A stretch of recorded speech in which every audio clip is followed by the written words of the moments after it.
Hey, over here at Lake Erie Arms for Glock Day. It's pretty awesome. Anyways, I'm shooting a bunch of Glocks and my own. Got them right there. So, yeah, it's the first time on a range in a long time. Thought I'd take a few shots and see what I can do. There you go.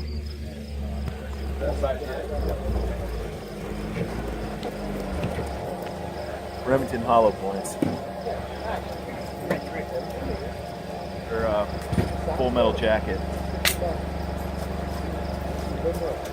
You want to be doing 26. He must have the 43. As opposed to standing back here. That's where you rock. If you stick the gun out, you have no back. Now.